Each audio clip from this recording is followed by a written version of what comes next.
கிறிஸ்துவுக்குள் பிரியமானவர்களே, வார்த்தை யோவான் எழுதிய நற்செய்தி 1ஆம் அதிகாரம் 35 முதல் 42 முடிய வசனங்கள்.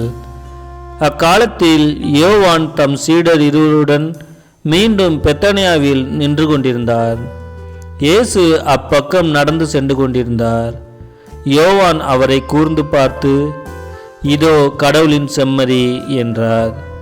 அந்த சீடர் இருவரும் அவர் சொன்னதை கேட்டு இயேசுவை பின்தொடர்ந்தனர்.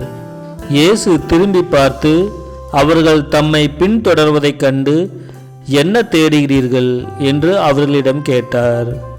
அவர்கள், ரபி, நீர் எங்கே தங்கியிருக்கிறீர் என்று கேட்டார்கள். ரபி என்னும் எபிரேய சொல்லுக்கு போதகர் என்பது பொருள்.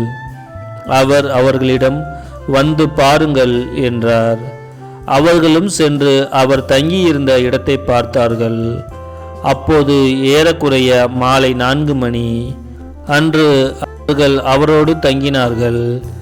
யோவான் சொன்னதை கேட்டு இயேசுவை பின்தொடர்ந்த இருவருள் அந்திரேயா ஒருவர். அவர் சீமோன் பேதுருவின் சகோதரர்.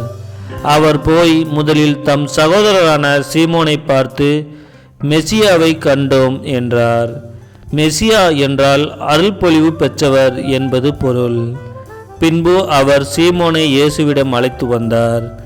இயேசு அவரை கூர்ந்து பார்த்து, நீ யோவானின் மகன் சீமோன், இனி கேபா எனப்படுவாய் என்றார். கேபா என்றால் பாறை என்பது பொருள்.